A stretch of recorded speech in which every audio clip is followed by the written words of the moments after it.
ಅಮ್ಮ ನಮಸ್ಕಾರ. ನಮಸ್ಕಾರ ಸರ್. ಇವತ್ತು ಮಗನ ಅದ್ಧೂರಿಯಾದಂಥ ಮದುವೆಗೆ ಎಲ್ಲ ಗಣ್ಯರು ಕೂಡ ಬಂದಿದ್ದರು. ಅದಕ್ಕೆ ಏನು ಹೇಳ್ತೀರಾ?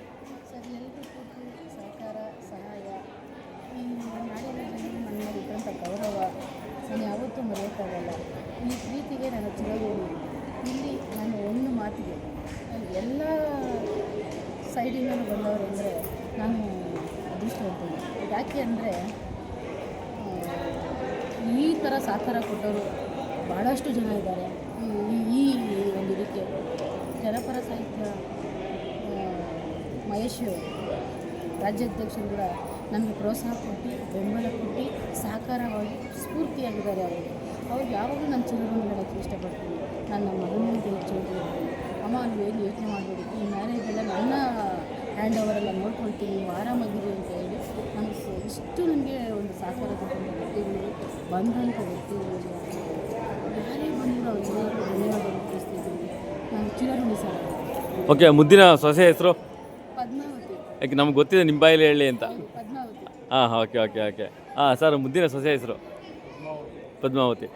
ಹಾಗೆಯೇ ನಿಮ್ಮ ಒಂದು ಕುಟುಂಬ ಚಿತ್ರರಂಗದ ಒಡನಾಟ ಕೂಡ ಇದೆ. ಹಾಗಾಗಿ ಚಿತ್ರರಂಗದ ಒಂದಷ್ಟು ಜನ ಕೂಡ ಘಟಾನುಘಟಿಗಳು ಬಂದಿದ್ದರು, ನಾಳೆ ಕೂಡ ಬರೋದ್ರಲ್ಲಿದ್ದಾರೆ. ಉದಾಹರಣೆಗೆ ಗಿರಿಜಾ ಲೋಕೇಶಮ್ ಅವರು ಕೂಡ ಬಂದಿದ್ದರು. ಇನ್ನೂ ಹಲವಾರು ಜನ ಗಾಯಕರು, ನಟರು ಎಲ್ಲರೂ ಕೂಡ ಬಂದಿದ್ದರು. ಏನು ಹೇಳ್ತೀರಮ್ಮ ಈ ವಿಚಾರ? ಸರ್, ನಾನು ಇದನ್ನು ಅಂದ್ಕೊಂಡೇ ಇರಲಿಲ್ಲ.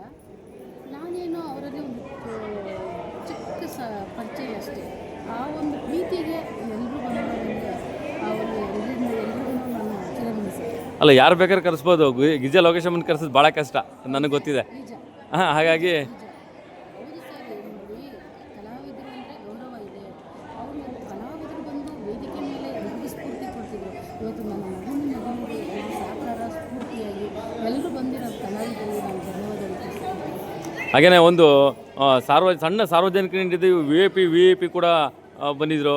ಹಾಗೆ ನಮ್ಮ ಚಾಚಾ ಕೂಡ ಬಂದಿದ್ದರು, ಜೋಗಿ ಚಾಚಾ ಕೂಡ ಭಾಳ ಪ್ರಶಂಸೆಯಾಗಿ ಮಾತಾಡಿದ್ರು. ಬಂದಂಥ ಎಲ್ಲ ಗಣ್ಯರು ಕೂಡ ನಿಮ್ಮ ಕುಟುಂಬ ಬಗ್ಗೆ, ನಿಮ್ಮ ಬಗ್ಗೆ ಭಾಳ ಪ್ರಶಂಸೆಯಾಗಿ ಮಾತಾಡಿದ್ರು. ಅಷ್ಟು ಒಡನಾಟ ಇದೆಯಲ್ಲ, ಅದಕ್ಕೆ ಕಾರಣ ಏನು ಅಂತ? ಸರ್, ಕಾರಣ ಏನಂದರೆ ನಾನು ಮಾಡೋಂಥ ಸೋಷಿಯಲ್ ವರ್ಕ್ಗೆ ಸಹಕಾರ ಕೊಟ್ಟಿತ್ತು ನನ್ನ ವರದರಾಜ್. ನಾನು ಹೊರಗಡೆ ಒಂದು ಸೋಷಿಯಲ್ ವರ್ಕಲ್ಲಿ ನನ್ನ ಕೈಲಿ ಏನಾದರೂ ಸಣ್ಣ ಪುಟ್ಟ ಸಹಕಾರ ನೀಡ್ತಾ ಇದ್ದೆ.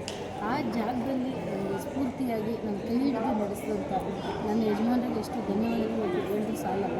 ಯಾಕೆ ಅಂದರೆ ನಾನು ಇವತ್ತು ಇಷ್ಟು ಜನ ಒಡನಾಟದಲ್ಲಿ ಇದ್ದೀನಿ ಅಂದರೆ ಇದಕ್ಕೆಲ್ಲ ಕಾರಣಕರ್ತ ನನ್ನ ಯಜಮಾನ.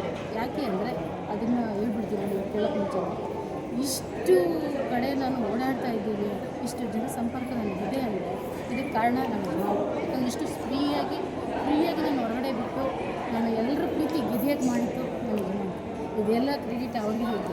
ಮುಂದಿನ ನಡೆ ನಿಮ್ಮ ರಾಜಕೀಯದ ನಡೆ ಏನೋ ಇದೆಯಾ? ಇಲ್ಲ ಸರ್, ಪ್ರೀತಿ.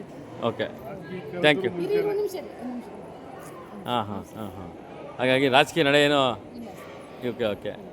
ಹಾಗಾಗಿ ಕಲಾ ಸೇವೆ ಮಾಡ್ತೀನಿ ಸರ್, ಖಂಡಿತ. ನಾನು ಗೊತ್ತಿರೋದು. ಆಲ್ರೆಡಿ ಈಗ ಸಮಾಜ ಸೇವೆಯಲ್ಲಿ ಇದ್ದೀರಾ ನೀವು. ಕಲಾ ಸೇವೆ ಕೂಡ ಮಾಡೋದಕ್ಕೆ ಎಲ್ಲ ಕೂಡ ನಿಮಗೆ ಪ್ರಶಂಸೆ ಇದೆ. ಹೌದು ಸರ್, ಮಾಡ್ತೀನಿ. Okay, thank you madam, thank you. Thank you.